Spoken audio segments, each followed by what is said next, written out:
This is a scene from the hit HBO fantasy series called Game of Thrones. That super white girl was one of the contenders for the throne. She was tough and sexy and mysterious, and she had a pair of dragons. But I think one of the reasons she was so popular with viewers is that she was a white woman freeing black men from chains.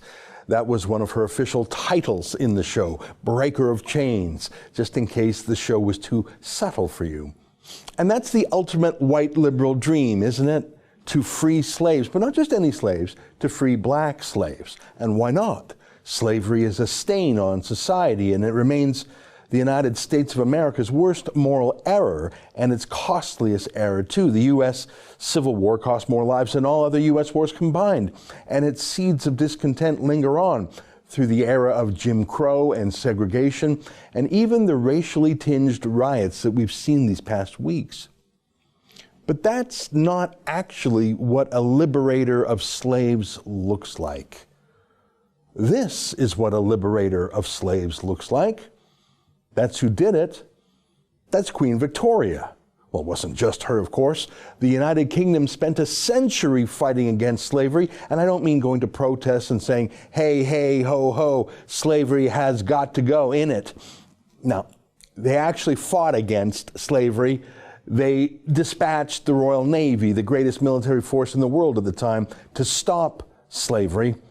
This isn't the statue of Queen Victoria that I know and love. I know the one right outside Buckingham Palace. It's stunning. I hope you get the chance to see it one day in person. This statue apparently is in Leeds, and it was violated, desecrated. Look at that. BLM, Black Lives Matter, and murderer. And I think they spray painted her breasts because these protesters are quite woke, I guess.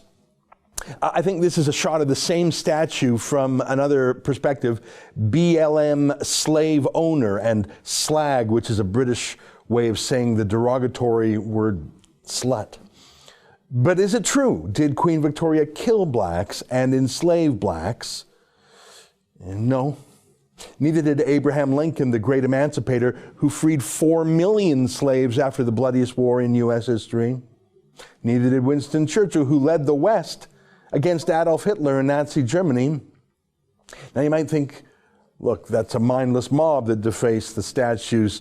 They're uneducated, they're animalistic in nature, not thinking, only feeling. Facts don't matter to their feelings. Right, but this Western wave of violence and revolution is intellectually endorsed by people who should know better, by professors, by politicians, by the entire idea establishment, especially the media. It's worst in the media, here in Canada too.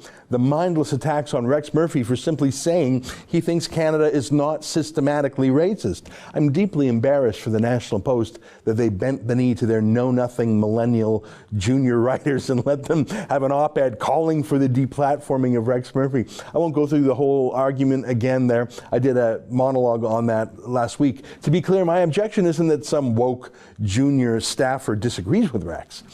It's that her argument was Rex shouldn't be able to speak at all because he's a white man. It's like that image from the Maoist Cultural Revolution I showed you the other day. If Rex won't denounce himself like so many others are doing to him, well, then we have to stuff a cloth in his mouth to literally shut him up. But can I ask you a question? And it involves history and a little bit of reading, so there's just no chance the millennial gripers who are thrilled by this wave of violence will know anything about it. Can I ask you, what is Queen Victoria's record on slavery?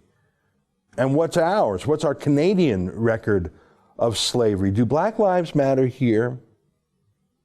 Now, there has been slavery in every continent of the world except Antarctica.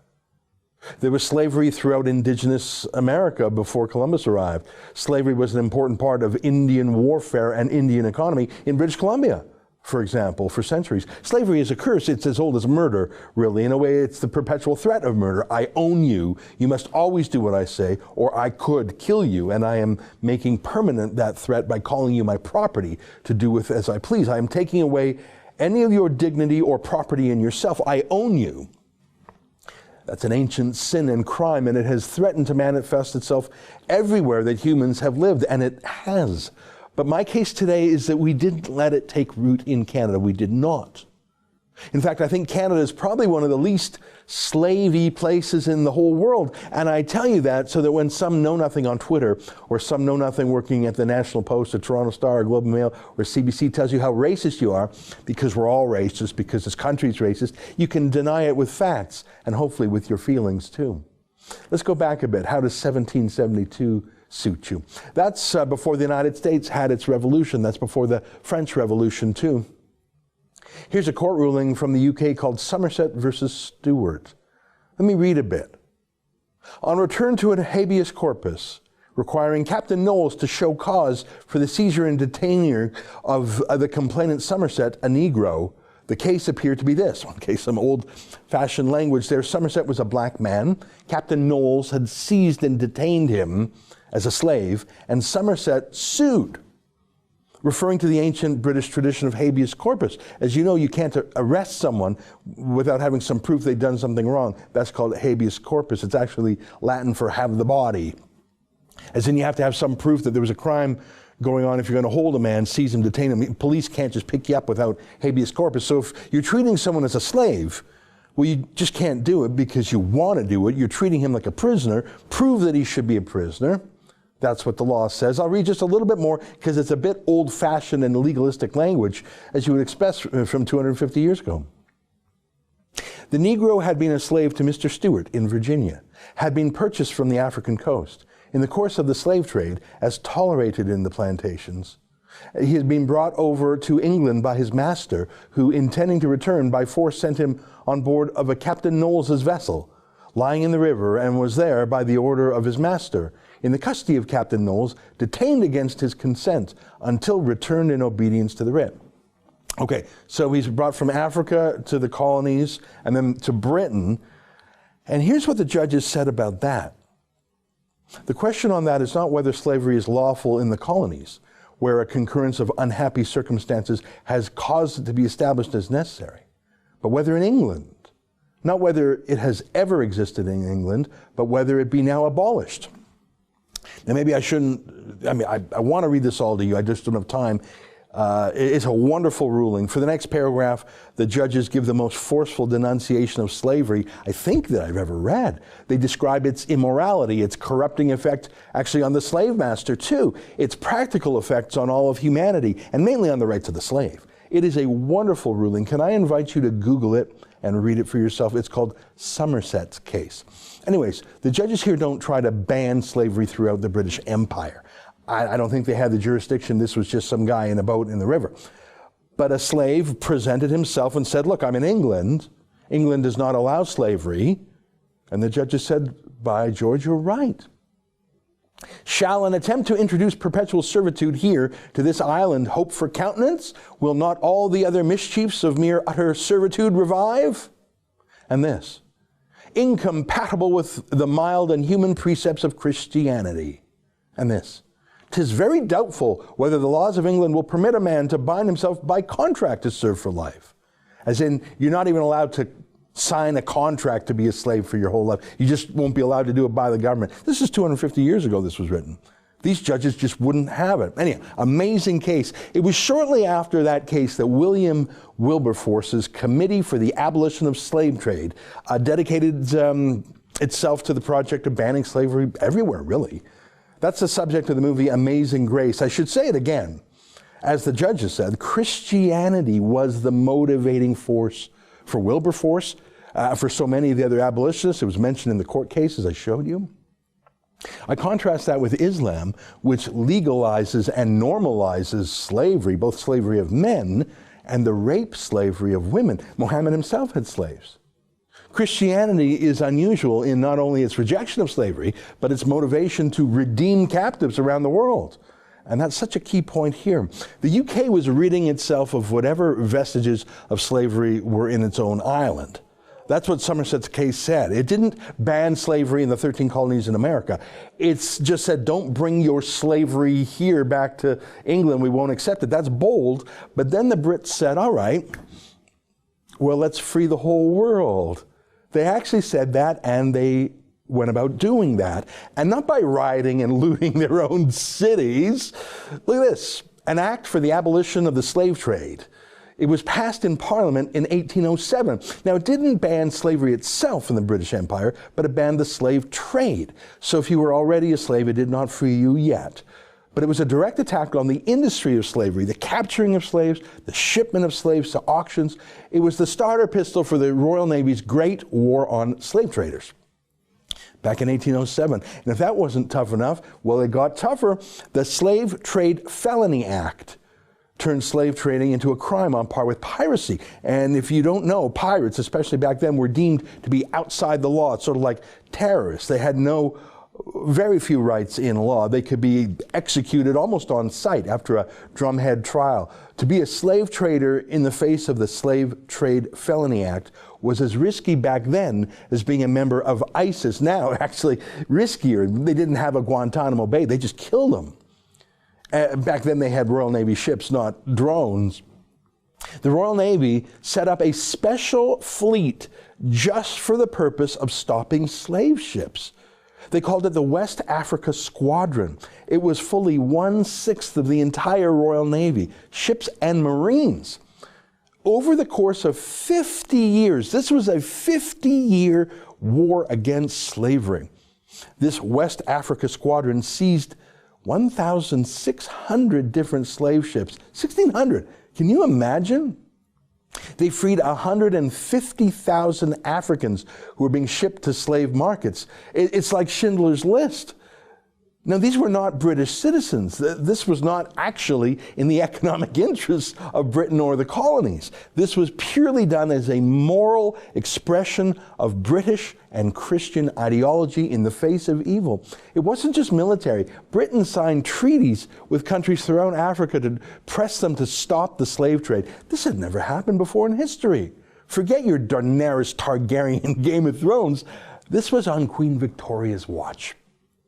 This was the woman who was freeing the world. You know, Rudyard Kipling wrote a poem that is now obviously considered racist. Even its title, it's called The White Man's Burden. I don't even know if you're allowed to say the name of the poem anymore, let alone read from it, but I do want to read a little bit from it. It's published in 1899, 121 years ago. It was Kipling's view about the British Empire, about how Britain was taking pains to bring Western ideas of morality and law and health and wealth to the whole world, and was just being blamed for it no matter. Let me read a few passages. What do you think of this? Take up the white man's burden. Send forth the best ye breed. Go bind your sons to exile, to serve your captives' need. Take up the white man's burden, the savage wars of peace. Fill full the mouth of famine, and bid the sickness cease. Take up the white man's burden, and reap his old reward. The blame of those ye better, the hate of those you guard. I'm not going to read any more. It's probably illegal to read Kipling now. I'm quite sure his statues will be taken down across the UK as they're toppling other statues even as I speak. You know, they toppled the statue of Christopher Columbus in Richmond, Virginia the other day. Hey, if you hate living in America so much, if you hate the idea that Columbus came there, leave. Why blame the man who discovered it if you're going to enjoy his discovery? If you hate Christopher Columbus for discovering America, if you don't believe he discovered it, but rather think he invaded and stole it from Indians, then how can you possibly morally, ethically still live there? It's like you're in a stolen house. Britain passed the Slavery Abolition Act in 1833. So they're passing law after law after law. Basically, that law said, okay, we're done, it's over. It's now illegal to have a slave anywhere in the entire British Empire, except in a few technical exceptions that I won't get into here. And I want to tell you something stunning that I did not actually know until now. So if someone had bought a slave over the years, anywhere in the British Empire, and had the knowledge and security that what they were doing was lawful when they bought the slave, even if it was immoral, it was lawful. Well, this abolition of slavery, in a way, was taking away the property right they had in the slave. Of course, because people aren't property. But they had been in law for years, even if it wasn't moral. So the British Empire did something that I did not know about. And I wonder if you had ever heard of this before either, because for some reason, they don't teach it in schools. And I doubt the Black Lives Matter protesters know this either. The British Empire literally paid to liberate and emancipate every single slave in the empire. They didn't have a civil war about it. They didn't kill 500,000 of their own souls in a bloody battle over slavery. They emancipated all the slaves by paying out their slave owners, redeeming the slaves as the Bible tells Christians to do. The British Empire borrowed 20 million pounds back in 1833. Do you know how much money that is in today's currency? That's more than 100 billion pounds in today's money. And we're talking British pounds. So we're talking close to $250 billion Canadian mini dollars. It was the size of 40% of the entire revenues of the empire. In fact, that special slave redemption loan, they borrowed the money, would not be paid off until, I'm not even kidding, it was only paid off 5 years ago. More than a century, Brits have been paying interest on that emancipation loan. So let's recap. Britain banned the slave trade. Then they created a special force in the Royal Navy and Marines that went to war against slave ships for half a century, freeing 150,000 slaves and stopping countless more from being enslaved. And then they made slave trading a crime tantamount to terrorism, and then they banned slavery outright and incurred a 180-year mortgage of $250 billion Canadian dollars to redeem slaves. That's the United Kingdom. White people, by the way, Christians, by the way, only Abraham Lincoln rivals that effort.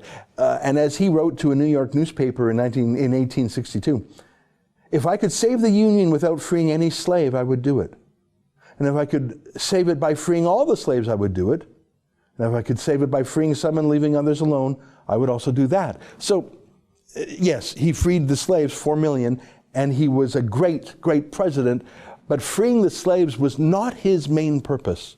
His main purpose was stopping the South from seceding. He hated slavery, obviously, but he didn't dedicate his entire country's efforts just to eradicating slavery per se.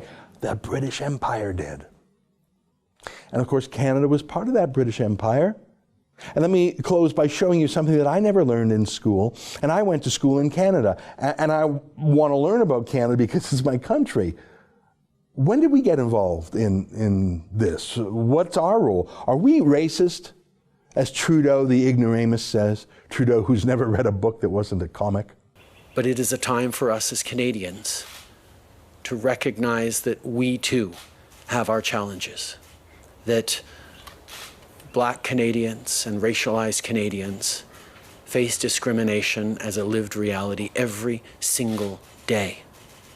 There is systemic discrimination in Canada, which means our systems treat Canadians of color, Canadians who are racialized, differently than they do others. Yeah, read a book, you liar. Here's the truth. On July 9th, 1793, the Parliament of Upper Canada, that's what they called Canada back then, it wasn't Canada, we passed an act against slavery. It banned the slave trade. No slaves could be brought to Canada. And of the slaves already here, anyone born to a slave would automatically be freed upon reaching the age of 25. Now, it wasn't a huge issue. There weren't a lot of slaves in Canada to begin with. I read one census that put the black population of Toronto at the time at around 16 people. But if there was any doubt, it was flattened. John Simcoe, the lieutenant governor of Upper Canada, was an abolitionist. I'm sure they'll tear down his statue too and rename anything with the word Simcoe in it, just like they're defacing everything else, white and male and old. But John Simcoe abolished slavery more than 200 years ago. He helped make Canada the place to which Black Americans fled when they escaped slavery. That is our Canadian history. I'm going to read a bit from this law because you're not going to see this on the CBC or in the Toronto Star. Let me read from the law, more than 200 years old. Whereas it is unjust that a people who enjoy freedom by law should encourage the introduction of slavery in this province. And whereas it is highly expedient to abolish slavery in this province, so far as the same may gradually be done without violating private property. To grant a license for importing into the same any Negro or Negroes shall be, and the same is hereby repealed. And that from and after the passing of this act, it shall not be lawful for the governor, lieutenant governor, or other person administering the government of this province to grant a license for the importation any Negro or other person to be subjected to the condition of a slave, or to a bounden involuntary service for life, into any part of the province, nor shall any Negro or other person who shall come or be brought into this province after the passing of this act be subject to the condition of a slave, or to such service as aforesaid within this province, nor shall any voluntary contract of service or indentures that may be entered into by any parties within this province after the passing of this act be binding on them or either of them for a longer time than a term of 9 years from the date of such a contract. So it's done. You couldn't even sign a contract to be a slave. 9-year work term is the maximum. I'll read a little bit more. I thought this was interesting. The children that shall be born of female slaves to remain in the service of the owner of their mother until the age of 25 years when they shall be discharged. So this law didn't set free all the existing slaves yet. That came from Britain along with a redemption payment later. But until then, the Canadian law protected the treatment of slaves in a way. Look at this. Such master or mistress shall, and is hereby required, to give proper nourishment and clothing to such child or children, and shall and may put such child or children to work, and shall and may retain him or her in their service until every such child shall have attained the age of 25 years, at which time they and each of them shall be entitled to demand his or her discharge from, and shall be discharged by such master or mistress for the service. So they actually had a duty of care towards children. I won't go on, but let me end by quoting my friend Alam Bokhari. Now, I don't know exactly Alam's background, but I know he comes from the UK. But before that, I know his people came from somewhere else in the British Empire.